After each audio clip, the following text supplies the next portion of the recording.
प्यारे बच्चों, आप सभी का स्वागत है। कुछ दिनों से हम लोग पेसिव वॉइस के रिगार्डिंग बात कर रहे हैं। आज हम पेसिव वॉइस की सीरीज को आगे बढ़ा रहे हैं और अगर आपको पेसिव वॉइस में इंट्रागेटिव क्वेश्चन देखने को मिले, इंट्रागेटिव क्वेश्चन का मतलब क्या है, जिसमें हम सामने वाले से क्या करते हैं, प्रश्न पूछते हैं। तो इसकी पहचान क्या है कि आपको लास्ट में कौन सा मार्क दिखेगा, क्वेश्चन मार्क दिखेगा। और स्टार्टिंग में अगर आपको क्वेश्चन वर्ड मिल जाता है हु, तो इसका पेसिव वॉइस हम कैसे बनाएंगे। तो चलो मिलकर अब हम लोग आपके साथ में डील करते हैं। तो पेसिव वॉइस बनाते समय सबसे पहले आप लोगों को ध्यान रखना होता है कि हु को हम किस में चेंज कर देते हैं, बाय हुम में। ये सबसे पहले चेंज होता है। अब कुछ बच्चों का ऐसे मानना होगा कि ये कोई ग्रामर का नियम है, तो ये ग्रामर का कोई ऐसा नियम वगैरह कुछ भी नहीं है। ठीक है, आराम से एकदम समझिए आप लोग। ये ग्रामर का कोई नियम नहीं है। एक लॉजिक देखिए कि बाय जो है वो क्या है बताइए, प्रेपोजिशन है। और प्रेपोजिशन के बाद में सब्जेक्टिव केस आता है क्या ऑब्जेक्टिव केस आता है? तो प्रेपोजिशन के बाद में आता है ऑब्जेक्टिव केस। और ये जो हमारा हु है ना, देखो ये हु यहाँ पर क्या लिखा है, सब्जेक्ट। उसके बाद में हेल्प्स क्या है, वर्ब। और ये आपका क्या है बताओ, ऑब्जेक्ट। तो आप बताइए, बाय के बाद में आप सब्जेक्ट लिख सकते थे क्या? नहीं। ये हमारे ग्रामर का कॉन्सेप्ट है कि प्रेपोजिशन के बाद में क्या आता है, ऑब्जेक्ट आता है। इसी कारण से हम लोग ये जो आपका हु है इसको किस में चेंज कर देते हैं, बाय हुम में। बाय हुम लिखने के बाद में आप हेल्पिंग वर्ब का यूज करते हैं। ठीक है, देख लीजिए, हेल्पिंग वर्ब हम लगाते हैं टेंस को देखकर। अब यहाँ पर जो हेल्प है, इस हेल्प में एस लगा है। तो ऐसा कौन सा टेंस था आप लोग याद करो, जिसमें हम मेन वर्ब के फर्स्ट फॉर्म में एस, ईएस और आईएस लगाते थे। तो ऐसा हमारा कौन सा टेंस है, प्रेजेंट इंडेफिनिट टेंस है। और प्रेजेंट इंडेफिनिट टेंस की कितनी हेल्पिंग वर्ब होती है, 3।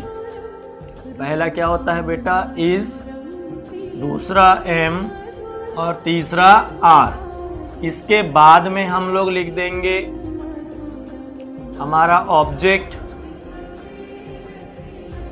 और अगर सेंटेंस में आपको आगे अदर वर्ड्स मिल जाता है तो फिर आप अदर वर्ड्स को भी लगा सकते हो।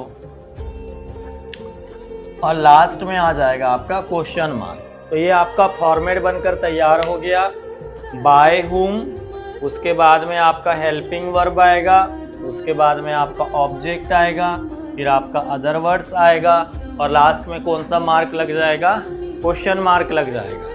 तो अब आपको समझना है।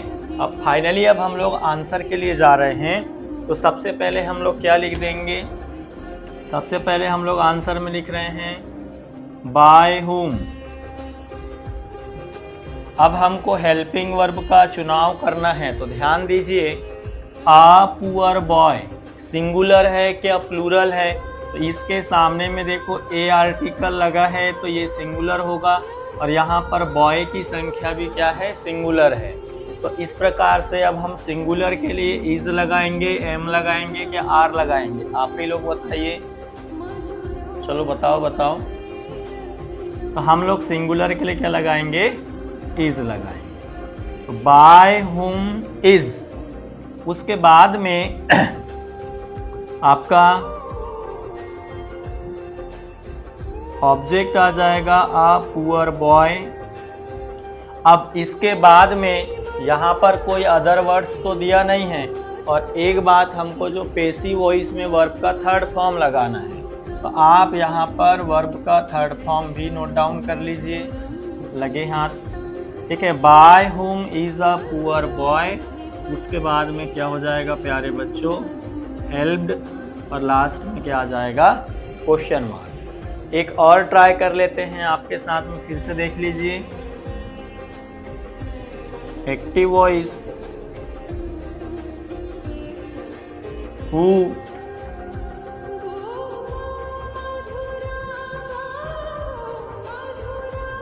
who takes water, ठीक, अब इसका पैसिव वॉइस हम लोग बनाने के लिए चल रहे हैं। तो सबसे पहले हु को किस में चेंज कर लिए हम लोगों ने, बताइए, बाय हुम। ठीक है, एकदम अच्छे से दिमाग लगाना है, ऐसा कोई टेंशन वाली बात नहीं है।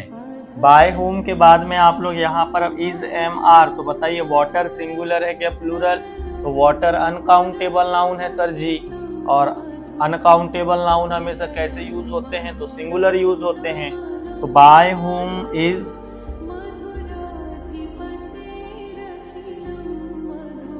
वाटर, उसके बाद में क्या आ जाएगा? टेक का थर्ड फॉर्म टेकन, लास्ट में क्वेश्चन मार्क। तो बहुत ही इजी है। अगर हु दिया है तो सबसे पहले आप बाय हुम लगाइए, उसके बाद में हेल्पिंग वर्ब लगाइए, फिर ऑब्जेक्ट लगाइए, लास्ट में वर्ब का थर्ड फॉर्म लगाइए, और उसके बाद में अदर वर्ड्स लगाइए।